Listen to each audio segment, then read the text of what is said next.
He heard a piano in the subway and stopped. An 8-year-old girl was playing to save her mother, unaware the melody was written by the man listening. He didn't know she was his daughter.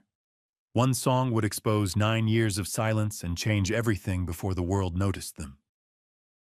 The evening rush poured through Garrison Central Terminal like a living tide, heels striking marble voices, overlapping announcements echoing beneath the vaulted ceiling.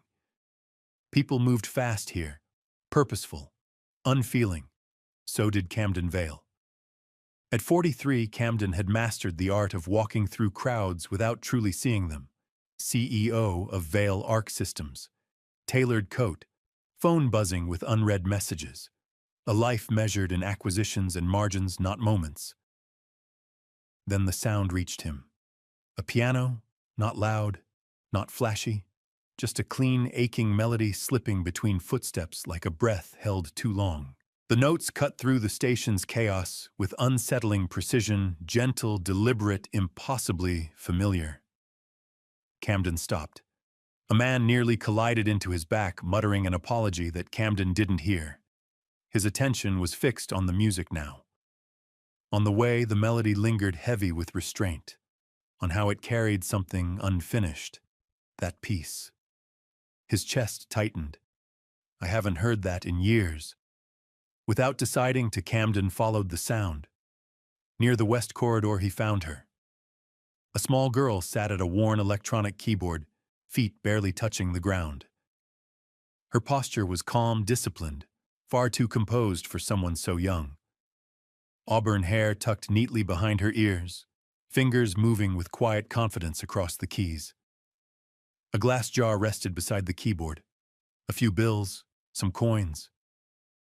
People passed without stopping.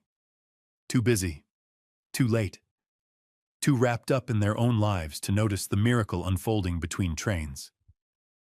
Camden couldn't move. When the girl finished, the last note faded into the cavernous space, trembling before disappearing entirely.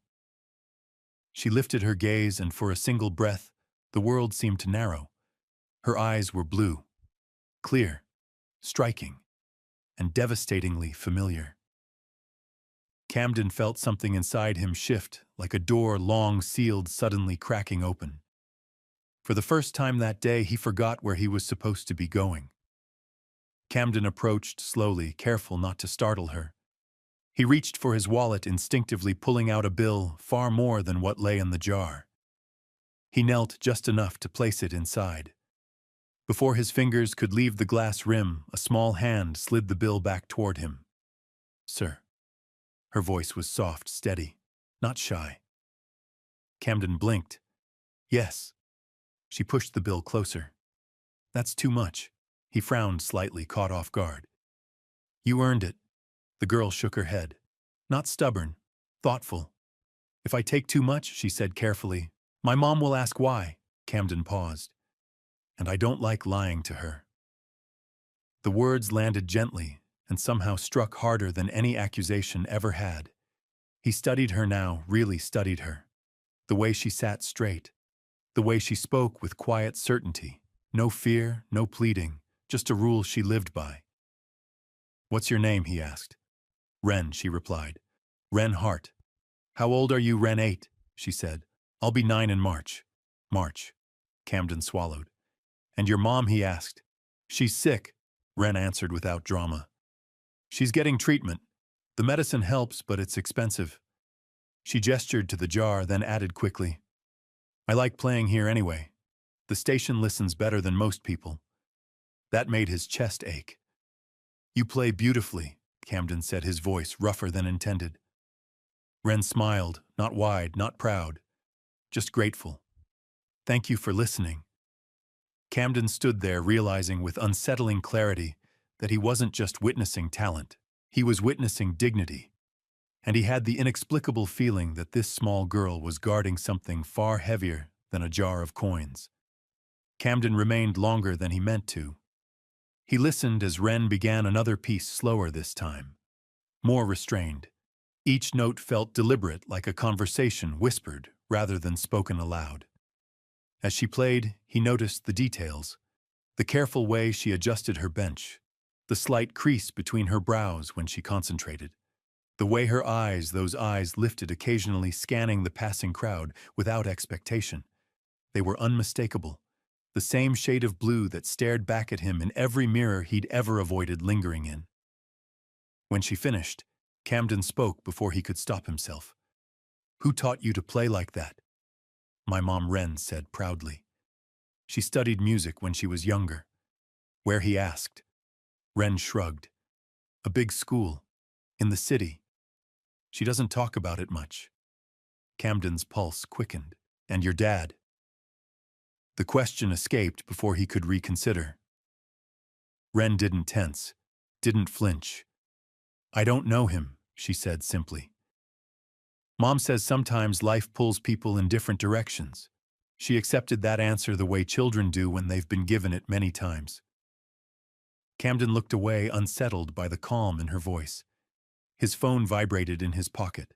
A reminder, a meeting, a life waiting to reclaim him. "I should go," he said, surprising himself with how much he didn't want to. Ren nodded. "Okay." He hesitated. "I'll come back," he heard himself say. "If that's all right?" Her smile returned, small but certain. "I'll be here," she replied. As Camden walked away, the music followed him, wrapping around his thoughts, tightening with every step. He didn't know why his hands were shaking. He didn't know why his chest felt hollow. But he knew one thing with chilling certainty: whatever he had just stepped into, there was no walking away from it unchanged. The apartment in Ridgewood, Queens was small, but it breathed warmth. Second-hand furniture sat neatly against pale walls. Sheet music filled frames where other homes displayed art. A lamp near the window cast a soft amber glow across the living room as Ren Hart slipped off her shoes and placed her keyboard case carefully beside the couch. "I'm home," she called gently, as if the walls themselves might be tired. From the bedroom came a calm, familiar voice. "In here, love." Elise Hart sat propped against pillows, a light scarf tied loosely around her head. At 35, her features were still striking soft eyes, quiet strength, but fatigue lived just beneath the surface. Ren climbed onto the bed and reached into her pocket, laying the evening's earnings neatly on the blanket. "It was a good night," she said. "Someone listened the whole time." Elise smiled. "That's the best kind." "There was a man," Ren added casually. "He wore a long coat. He had my eyes. Exactly my eyes." Elise's fingers stilled. For half a second, something crossed her face: recognition, fear, memory. Then it was gone. "That's a coincidence," Elise said softly, brushing Ren's hair back. "The city is full of them." Ren nodded, satisfied. "He tried to give me too much money. I didn't take it." "I'm proud of you," Elise said, and she meant it with every part of herself. Later, while Ren washed her hands for dinner, Elise crossed the room to a narrow bookshelf. She slid out a framed photograph hidden behind music books. A younger Elise stood in a rehearsal room laughing. Beside her, a man with unmistakable blue eyes, his arm around her waist. She traced the edge of the frame with her thumb. "Please," she whispered to the empty room, "don't find us too late." Midnight settled over Manhattan in glass and silence. In his penthouse, Camden Vale sat at a grand piano he hadn't touched in years. The city lights glowed beyond the windows, distant and indifferent. He lifted the fallboard and let his fingers hover over the keys. Then he played. The same melody Ren had played his melody. The notes were perfect, technically flawless, and yet empty. Camden stopped, jaw tightening. "It sounded different when she played it," he muttered. He remembered his father's voice like it had never left. "Music doesn't build empires, Camden. Discipline does." At 19, 2 acceptance letters had sat on the table between them, one from a conservatory, one from a business school. Only one path had been allowed to exist. A knock echoed through the apartment. Tessa Rowe stepped in moments later, still impeccably composed despite the hour. She placed a folder on the table, then paused when she noticed the open piano. "I didn't know you still played," she said. I don't, Camden replied, closing the lid. Not really.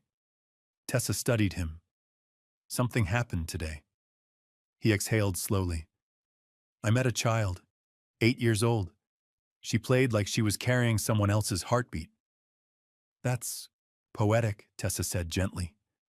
She had my eyes, Camden added. That made her still. You remember Elise Hart? He asked suddenly. The pianist I dated years ago. Tessa nodded. Your father hated that relationship. What happened to her? Camden asked. Tessa hesitated. I can find out. Camden stood and walked to the window, staring at his reflection layered over the city. Cancel my Thursday afternoon, he said. I'm going back to the terminal. The name came back to him in fragments. A laugh in a practice room, ink-stained fingers, a melody written at 2 a.m. Elise Hart. Camden repeated it silently, as if saying it enough times might change its weight. Tessa returned the next morning with careful efficiency. Elise Hart, she said. Former conservatory student. Now lives in Queens. Works part-time when her health allows. Camden's stomach dropped. Her health, she's undergoing treatment, Tessa said gently. She has a daughter. Camden didn't ask the age. He already knew. A chill spread through his chest as logic aligned with memory. The timing, the eyes, the music, the unshakable pull he'd felt the moment he heard Wren play. 9 years. 9 years ago, his father had ended that relationship with a single conversation and 100 silent barriers Camden never saw. Do you want me to dig deeper? Tessa asked. Camden nodded. Discreetly. I don't want to disrupt their lives. Tessa met his gaze. Camden, if this is what it looks like, I know, he said quietly, and I'm not ready to claim anything. He picked up his coat, but I am ready to show up. As he left the apartment, Camden realized something terrifying and liberating all at once. For the first time in decades, he wasn't running toward success. He was walking back toward the life he'd been denied, and the child who might be standing right at its center. Camden Vale returned to Garrison Central Terminal 3 days later, dressed differently this time. No tailored coat, no driver waiting outside. Just dark jeans, a charcoal sweater, and the quiet hope that blending in might steady his thoughts. He stayed near a marble column far enough to observe without intruding. Then the music began. Wren sat at her keyboard, posture, calm, fingers precise. The piece was slower than before, more restrained, each note shaped with patience rather than urgency. People gathered, some paused. Others filmed briefly before moving on. Camden watched her closely now, the way she breathed between phrases, the discipline in her hands, the unmistakable instinct to listen before playing the next note. She's not performing, he realized. She's communicating. When the final note faded, the small crowd applauded softly. Wren offered a polite nod, then began packing her sheet music with careful order. Camden approached only when the space cleared. You came back, Wren said, her eyes lighting with recognition. I did, he replied. I said I would. She smiled, satisfied by the simplicity of the promise being kept. That was Chopin, Camden added. You handled the transitions beautifully. Wren's face brightened. You know music. I used to, he said. Why did you stop? She asked, direct and unguarded. Camden hesitated. Sometimes adults let other people decide who they're supposed to be. Wren considered this. My mom says that's when you forget what you love. He nodded slowly. She sounds wise. She is, Wren said proudly. She's just tired lately. A pause settled between them, comfortable, trusting. Camden reached into his bag and pulled out a thin folder. I brought you something, he said. Sheet music. Nothing too hard. Wren glanced at it, then back at him. Are you sure? Yes. She accepted it carefully, as if it were fragile. Thank you. Mr. Camden, he said quickly. Just Camden, she nodded. Okay. Camden. Something about hearing his name and her voice felt dangerously close to hope. Wren flipped through the pages of sheet music, her fingers tracing familiar patterns. "I like this one," she said, tapping a page. "It sounds like walking home when it's almost dark." Camden smiled faintly. "That's a good description." She packed the folder into her bag, then looked up at him again. "You always listen," she observed. "Most people don't." "I think some things deserve full attention," Camden said. She nodded, satisfied. A moment passed. The station hummed around them, trains arriving, announcements echoing overhead. "Can I ask you something?" Camden said carefully. Wren tilted her head. "Okay. What's your mom's name?" There it was. The question he'd rehearsed and tried to avoid all at once. Elise Wren replied without hesitation. Elise Hart. The name struck him like a physical force.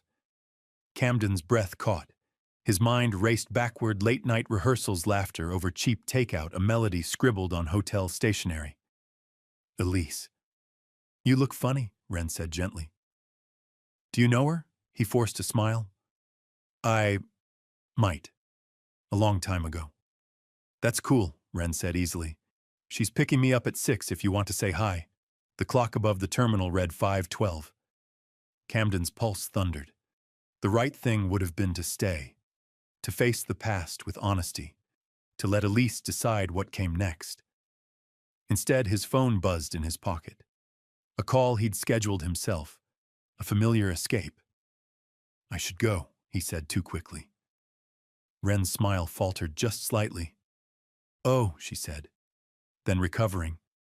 "That's okay." Camden crouched to her level. "I'll come back," he said, firmer now. "I promise." She studied his face, then nodded.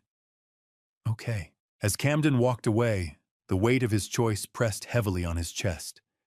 He hadn't run because he didn't care. He'd run because caring suddenly meant everything. The man across from Camden's desk looked unremarkable. Saul Mercer wore a modest suit. His gray hair neatly combed, his eyes kind but perceptive. He placed a slim folder on the desk without ceremony. "I was careful," Saul said. "Everything here is lawful and discreet." Camden nodded. "Thank you." He opened the folder slowly. Elise Hart, age 35, residence Ridgewood, Queens. Employment part-time piano instruction when health permits. Health. Camden swallowed. Diagnosis ongoing treatment. Prognosis guarded but hopeful. He turned the page. Wren Hart. Date of birth. March 15th. 9 years ago. His hands trembled. At the bottom of the page lay a copy of a birth certificate. Father not listed. The room felt suddenly too quiet. "She never named you," Saul said gently. "No legal record of contact." Camden leaned back, staring at the ceiling. "She tried," Saul continued. "There are records, emails, calls, blocked years ago, intercepted." Camden's jaw tightened. He didn't need to ask who. "My father," he said flatly. Saul nodded. "Yes." Camden closed the folder. 9 years stolen by silence. 9 years of a child growing up without knowing her father hadn't chosen absence.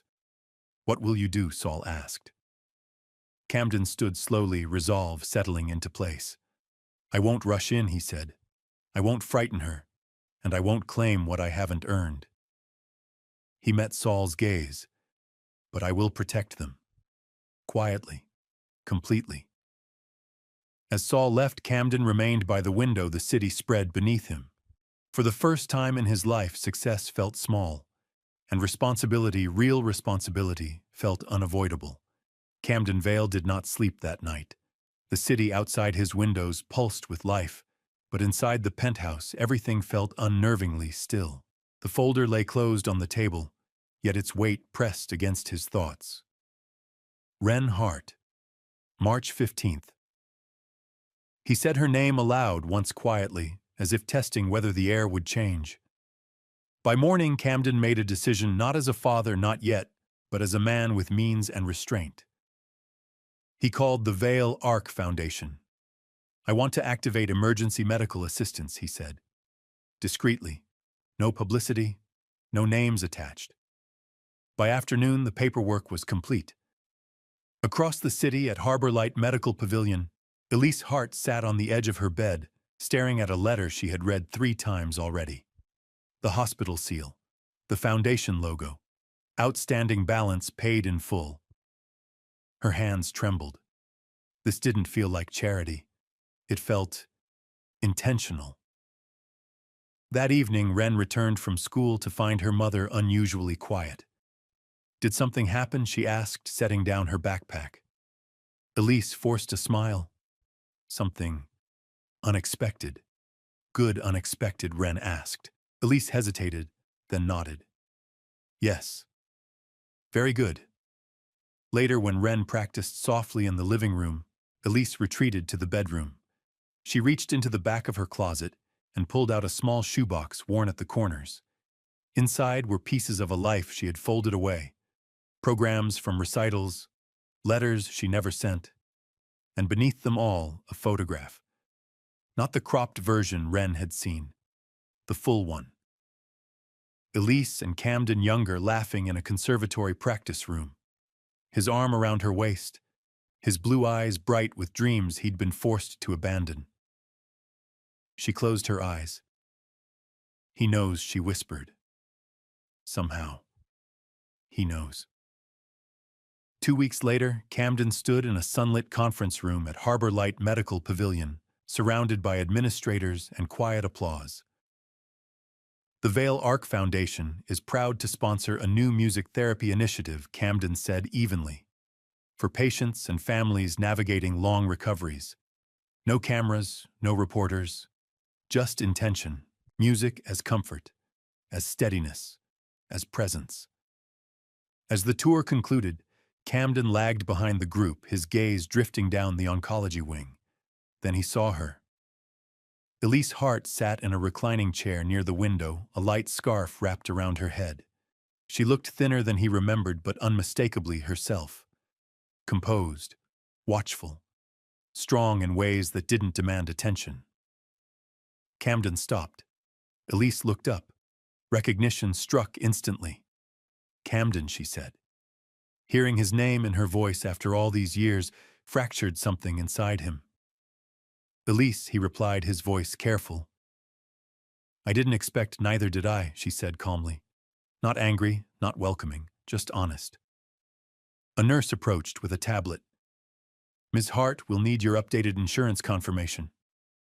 The screen lit up with the Vale Arc Foundation logo. Elise's eyes flicked from the tablet to Camden. Understanding settled between them. That was you, she said quietly. Camden nodded. I didn't want to ask permission, Elise finished. She studied him for a long moment, then exhaled slowly. Thank you. No accusations followed. No tears. Only the weight of years unspoken. Before Camden could say more, a woman stepped between them.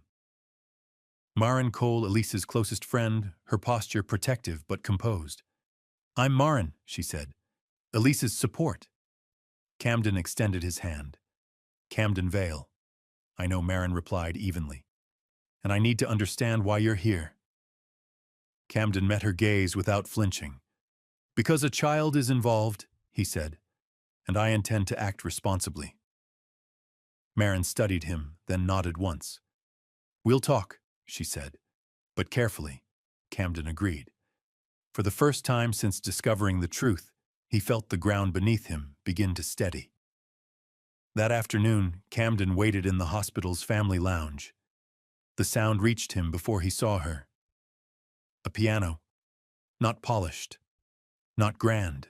Just an upright instrument donated through the new program.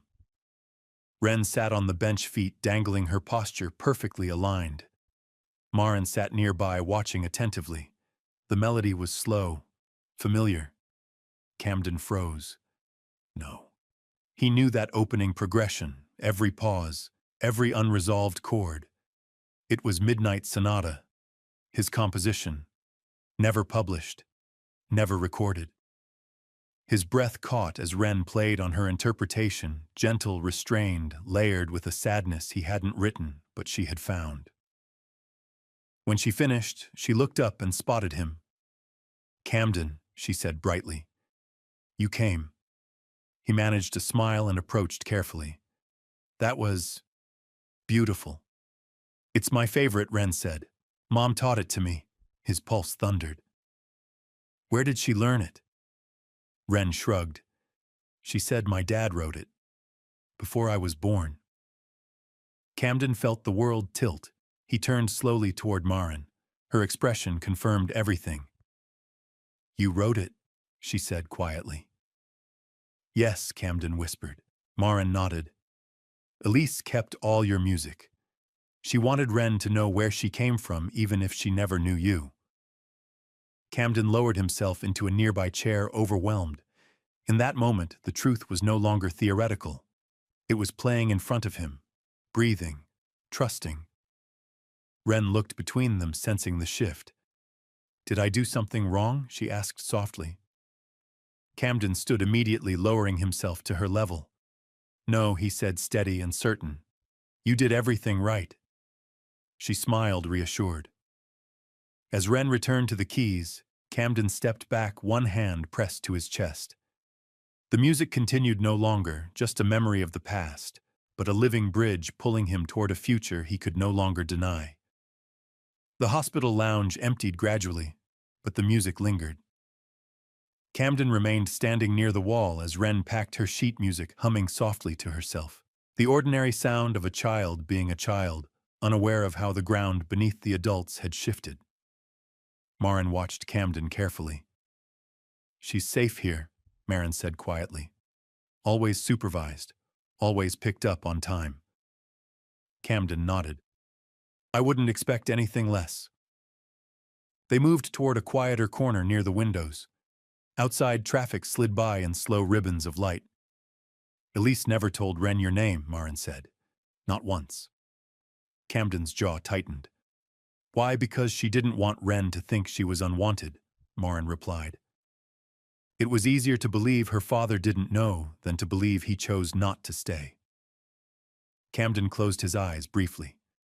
"She tried to reach you," Maren continued. "Letters, calls, emails. She even went to your father's office." "My father never mentioned it," Camden said flatly. "He wouldn't," Maren replied. "He made it very clear Elise didn't belong in your world." The words settled heavily between them. "She refused his money," Maren added. "Said a child wasn't something to be bought off." Camden swallowed, guilt and anger coiling together.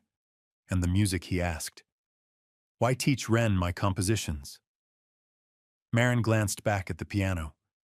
"Because Elise believed music was the only honest way to tell the truth without speaking it." Camden pictured Elise younger, sitting alone in a small apartment, teaching a child melodies, written by a man she thought had abandoned them, still choosing grace over bitterness. "Does Elise know I'm here?" he asked. Maren nodded. She suspected the moment the foundation letter arrived. Wren suddenly ran over, clutching her backpack. "Mom's coming down soon," she announced. "She always walks slowly on hospital days." Camden knelt instinctively. "Thank you for telling me." Wren studied him for a moment. "You look sad." "I'm thinking," Camden said. "That happens to grown-ups a lot," she replied seriously. "My mom says thinking doesn't hurt if you're honest." Camden smiled despite himself. "Your mom is right." As Wren skipped back toward the piano, Camden felt the truth settle fully into his bones. This wasn't about reclaiming the past. It was about honoring everything Elise had protected and everything Wren had been quietly carrying. Elise's room was filled with afternoon light. The curtains were half drawn, letting soft shadows fall across the bed where she sat propped against pillows.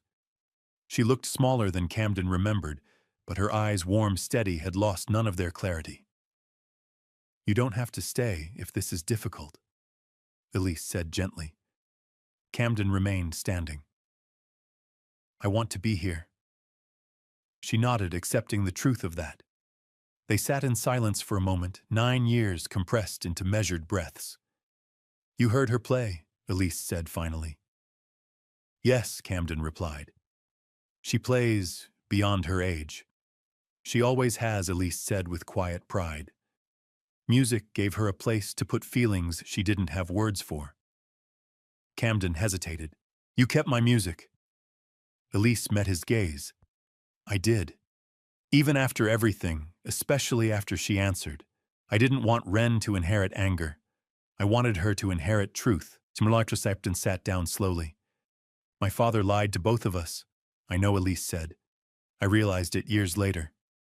But by then you were already living a life that looked very full from the outside." "And from the inside?" Camden asked. Elise smiled faintly. "You tell me." Camden looked down at his hands, empty. Elise studied him, then reached for a glass of water, steadying herself before speaking again. "There's something I need to ask you," she said. Camden straightened. "Anything." "If I don't wake up one morning," Elise said calmly, without drama, "I need to know Ren won't think she wasn't enough to keep me here." Camden froze. Elise continued, voice soft but unwavering. "Children turn silence inward.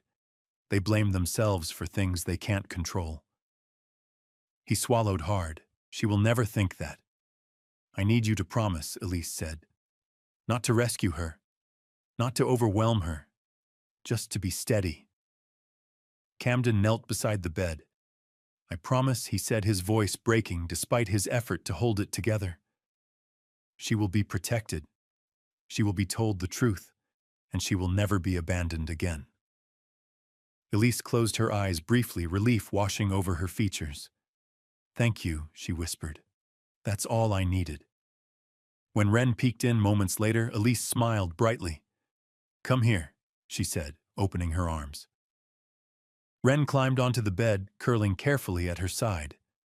Camden stood quietly near the window, understanding with painful clarity that love wasn't proven by grand gestures, but by promises kept when no one was watching. Cedar Fountain Park was unusually quiet that afternoon. Sunlight filtered through tall trees, scattering soft patterns across the grass. The fountain murmured gently nearby, a steady, unhurried rhythm. Elise sat on a bench, Ren beside her. Camden stood a few steps away, giving them space while remaining close enough to be present. "Elise says there's something you both want to tell me," Ren said, swinging her feet slightly. Elise nodded. "Yes, sweetheart." Camden moved closer, lowering himself so they were at eye level. "Before we start," Ren said carefully, "is it something bad?" "No," Elise said immediately. "It's something important." Ren considered this. "Okay." Camden took a slow breath. "Ren, do you remember asking about your dad?" She nodded. "I ask a lot." "I know," Elise said gently. "What you were told wasn't wrong," Camden said. "But it wasn't the whole story." Ren's brow furrowed. "Because of your dad?" she asked, glancing at Camden. "Yes," Camden said honestly. "My father kept me from knowing about you." Silence settled. "So you didn't leave?" Ren asked. "No," Camden said. "I didn't know." Ren looked between them, processing. Then she asked the question neither adult had prepared for. "If you're my dad," she said slowly, "why did I learn to play piano alone? When other kids had dads sitting next to them," the words landed with devastating simplicity. Camden felt his chest tighten. He dropped to one knee, steadying himself. "You were always enough," he said, voice shaking. "I just wasn't brave enough back then." Ren absorbed this quietly. Then softer, "Was I not good enough?" Before Elise's eyes filled with tears. Camden shook his head firmly. "You were perfect from the moment you existed." Ren stared at him for a long moment. "Can you play with me now?" she asked. "Yes," Camden answered immediately. "Whenever you want." She nodded. "Okay. I'll try calling you Camden for now." "That's fine," he said, a smile breaking through tears.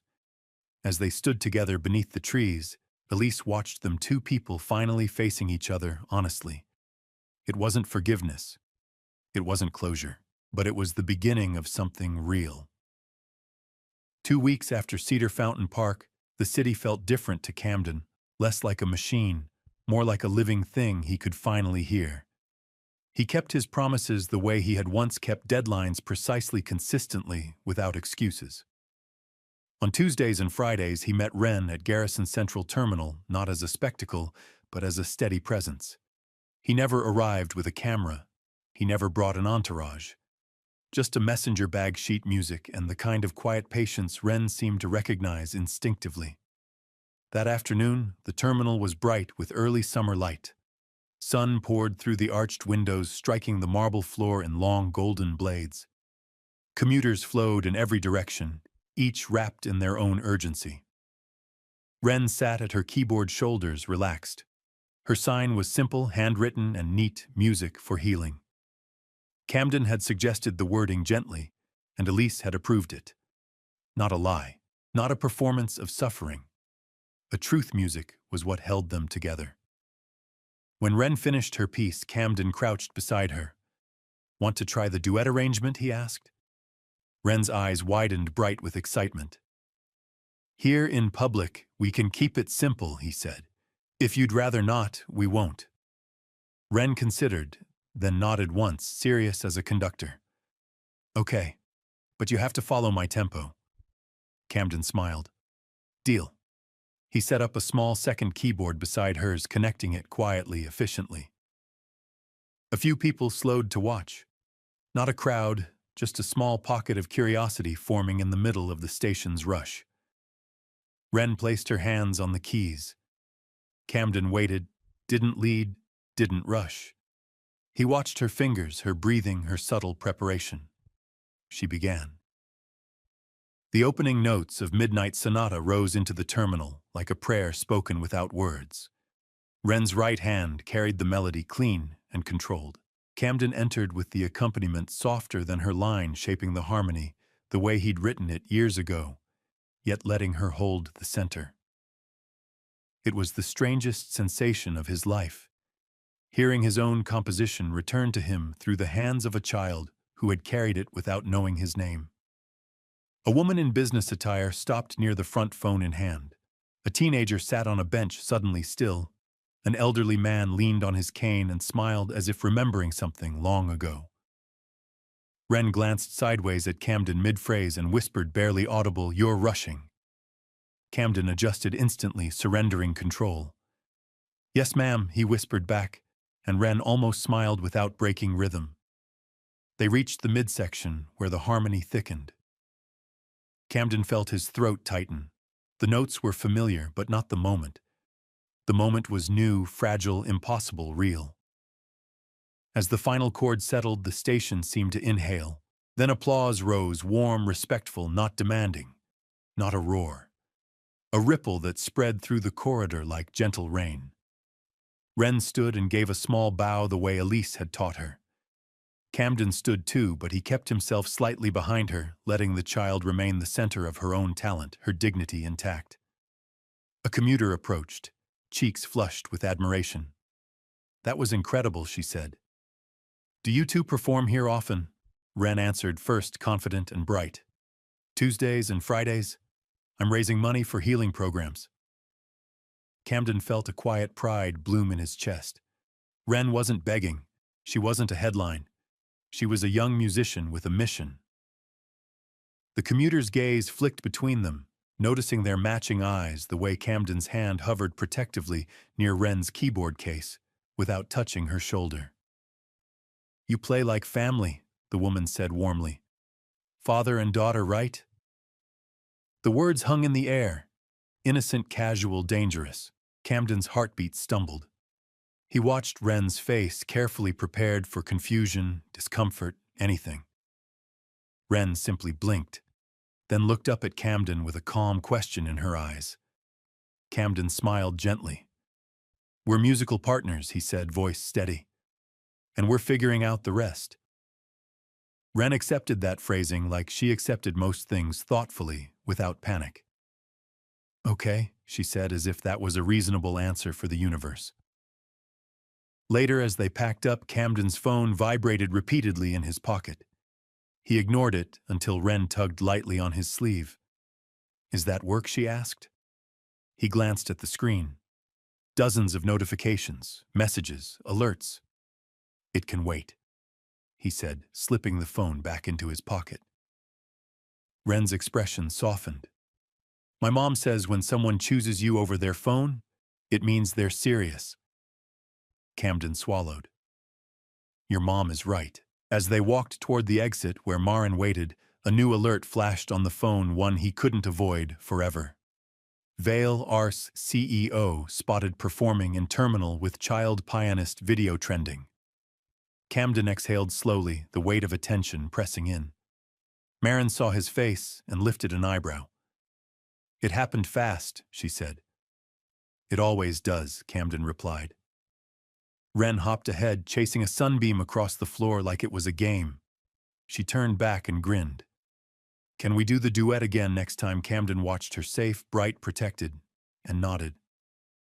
"Yes," he said. "We'll do it again." Behind his calm voice, one truth settled hard: the world had noticed. And now he had to protect Wren, not just with money, but with choices. The next morning, the boardroom at Vale Arc Tower gleamed like a polished blade.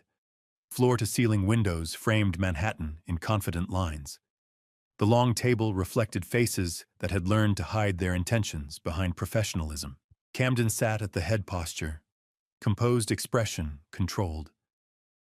If anyone expected him to arrive defensive, rattled, apologetic, he refused to grant them that power.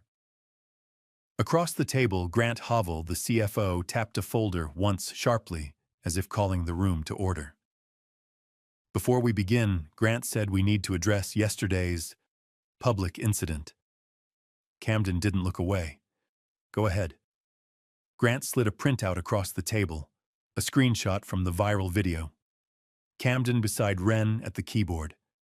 Their eyes circled in red by some eager editor. A CEO performing in a public terminal with a minor child, Grant continued, tone measured. "It raises questions. The merger timeline is sensitive." A few board members exchanged glances, neutral, careful. Camden folded his hands. "The child is a pianist. I was playing a duet. There is nothing inappropriate about music." Grant's smile tightened. "Not inappropriate, perhaps, but optics matter. Our partners may view this as a distraction." Camden's voice remained calm. "Our partners care about performance. Our numbers are up. Our pipeline is stable. Our merger is on schedule." Grant cleared his throat, pivoting. "There's also speculation about the relationship." Camden felt a pulse of heat in his chest, but he kept his tone level. "Speculation is not governance." Grant leaned back. "With respect, Camden, your father built this company on discipline, on focus, on image." The mention of his father was intentional, an old lever pressed, hoping the machine would move. Camden looked around the table, meeting eyes one by one. "My father," he said, voice, "even built many things. Not all of them were worth preserving." Silence sharpened. Tessa Rowe stood near the far wall with her tablet expression steady. Her gaze told Camden what he already knew: Grant was pushing too hard, too fast. Grant opened another folder. "We have media inquiries. If this escalates, it could affect investor confidence." Camden nodded once, as if receiving routine data. "Then we respond responsibly. We protect privacy. We do not feed a story involving a child." Grant's eyes narrowed slightly. "You're emotionally involved." Camden didn't flinch. "I'm ethically involved." A board member with silver hair, Judith Lane, the longest-serving director, tilted her head. "What are you proposing?" Camden slid a separate folder across the table, neat, prepared, thorough. "This," he said. The board began flipping pages. The Vale Arc Music Access Initiative, a multi-year plan funding music programs in underserved schools, providing instruments, supporting hospital-based therapy, and creating scholarship pathways for talented youth. Not a press stunt, not a one-time donation. A structure. Grant scoffed softly. This is damage control. Camden looked at him directly. This is alignment. Judith studied the pages, eyes sharp. It's comprehensive. It's real, Camden said. It's the kind of work we can do without exploiting anyone's story. Grant raised his hand slightly. Fine. But it doesn't address the core risk, your personal life affecting leadership. Camden leaned forward just slightly. The room quieted, sensing the shift. My personal life, he said, is not a corporate asset to be traded. But I will tell you this. I've never been more focused. Because I finally know what matters. Grant's voice sharpened. And if the press pushes harder, if they demand names, if they follow the child. Camden's jaw tightened, but his voice stayed controlled. Then we do what responsible institutions do. We protect minors. We coordinate security lawfully. We shut down harassment through proper channels. We do not. His gaze held Grant's use a child's privacy as leverage in board politics. That landed. A few board members looked down, suddenly interested in their papers. Judith closed the folder decisively. I move that we approve the initiative and table any discussion of leadership changes. Grant's expression flickered, surprise, irritation, then smoothed. Another director nodded, seconded. Camden exhaled slowly, not in triumph, but in grim clarity. He had drawn a line. Not between himself and the company, between the company and his child. As the meeting adjourned, Grant lingered, voice low and careful. You're changing the rules. Camden met his gaze. No, he said. I'm remembering them. He gathered his documents, already turning toward the door. Because outside this glass room, there was a child with blue eyes who had asked him not for a mansion, but for steadiness. And Camden intended to deliver. That evening, Elise's apartment in Ridgewood smelled faintly of tea and clean laundry. The windows were open, letting in the soft summer air, and the distant sounds of the neighborhood kids laughing in a nearby courtyard. A dog barking, once the gentle normalcy of life continuing. Wren sat at the small kitchen table, drawing musical notes on a blank sheet of paper. She hummed under her breath, the same melody she always returned to when she needed comfort. Camden stood by the window, hands in his pockets, watching her with a tenderness that still startled him. Elise moved slowly but steadily, setting 3 mugs on the table, one for each of them. She looked healthier than she had weeks ago. Not fixed, not magically healed, but stronger, present. Maren sat nearby, calm and watchful, a quiet anchor. Elise took a sip of tea, then set the mug down carefully. We need to talk about the next steps, she said. Camden nodded immediately. Tell me what you need. Elise's gaze held his. Wren needs protection that isn't just emotional. Legal protection. Camden didn't hesitate. Whatever that means. Elise inhaled slowly, choosing her words with the precision of someone who had learned how much language can wound or save. A paternity test, she said, and the paperwork that follows. Not for the internet. Not for headlines. For Wren. The request wasn't cold. It was brave. Camden's throat tightened. You don't trust me, Elise shook her head gently. I trust your intentions now. But intentions aren't legal standing. Maren nodded once. If something happens to Elise, she began, then stopped, careful not to dramatize. Elise finished calmly, without fear. If my health turns unexpectedly, I don't want Wren's life to become a question mark. I don't want anyone to argue about where she belongs. I want the law to reflect what your heart already knows. Camden's eyes stung.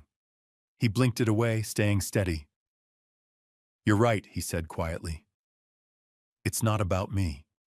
It's about her tomorrow. Elise's shoulders eased, relief softening her face. Wren looked up from her paper. Are we talking about grown-up paperwork? She asked, mildly suspicious. Maren smiled. Yes, honey. The boring kind. Wren sighed dramatically. I hate boring. Camden crouched beside her chair. I do too, he admitted. But sometimes boring things keep important things safe. Wren considered that, then nodded solemnly. Okay, if it keeps Mom safe. Elise's eyes warmed. It helps keep you safe, sweetheart. Wren returned to her drawing, satisfied enough. Elise turned back to Camden. There's another part. Camden waited. We should talk to a child therapist, Elise said.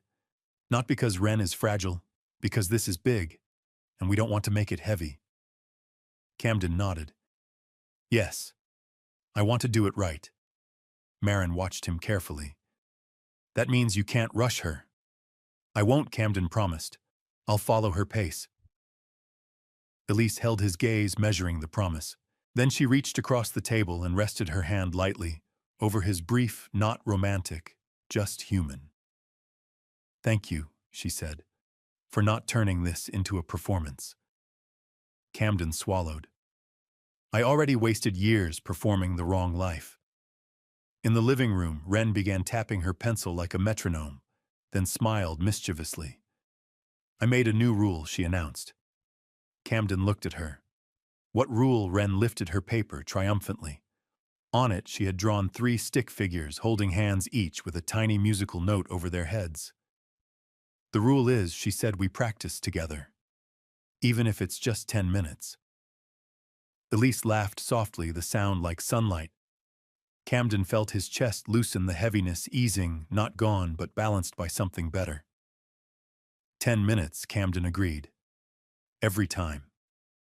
Wren nodded, pleased. Good. Because I'm working on a duet where you don't get to be the boss. Camden smiled, eyes shining. Fair. As the night settled around them, no headlines entered the room. No boardroom voices. No public pressure. Just a child drawing music into existence, and 2 adults choosing again and again to build safety out of truth. The attention came quietly at first. An article here. A blurred photo there. Nothing aggressive, just curiosity sharpening into focus. Camden noticed it in the way his building's concierge suddenly asked more questions. In the way unfamiliar cars idled longer on the street outside Elise's apartment. In the careful emails Tessa forwarded, each one more politely intrusive than the last.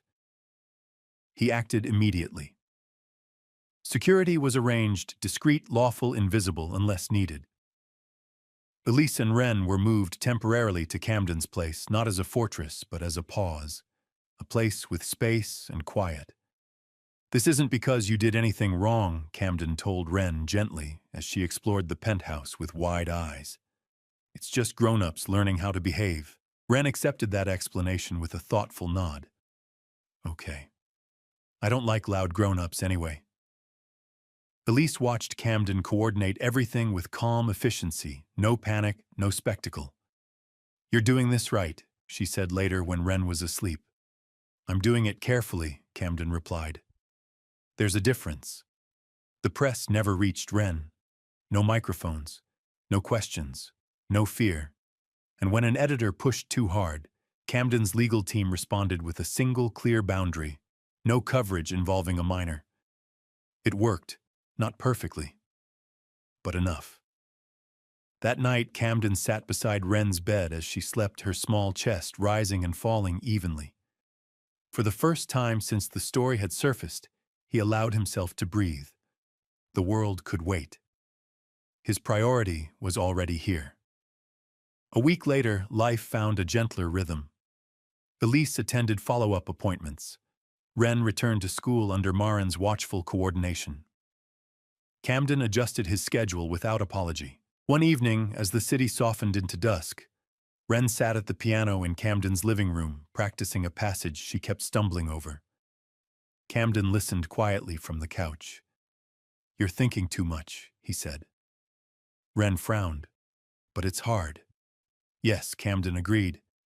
But hard doesn't mean wrong. She tried again. This time she slowed down. The notes settled. Wren smiled triumphant. See better, Camden nodded. Much. She glanced at him, suddenly serious. People at school asked if you're famous. What did you say? Camden asked carefully. I said you're just Camden, she replied.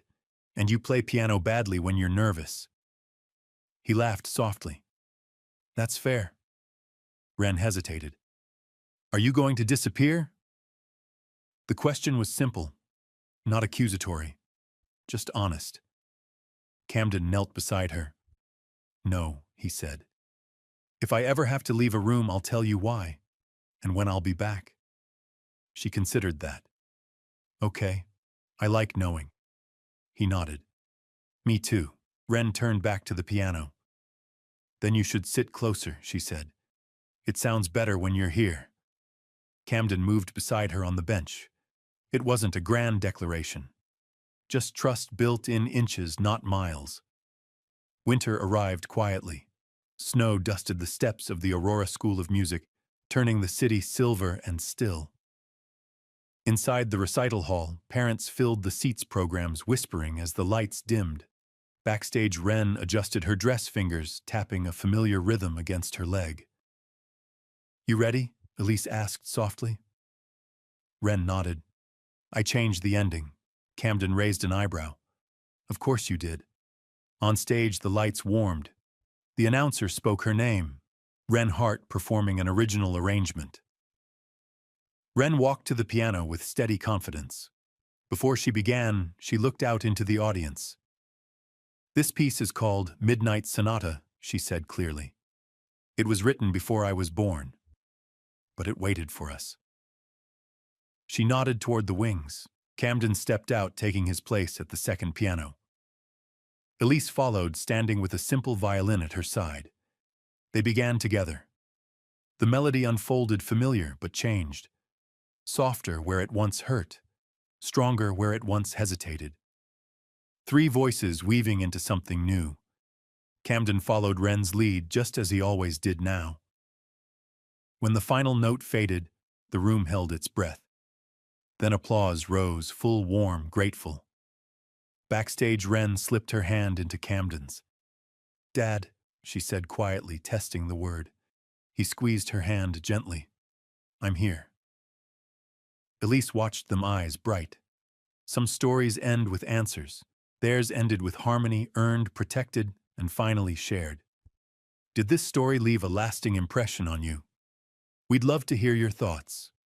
Leave a comment, rate it from 1 to 10, and tap the end screen to see another heartwarming story waiting for you.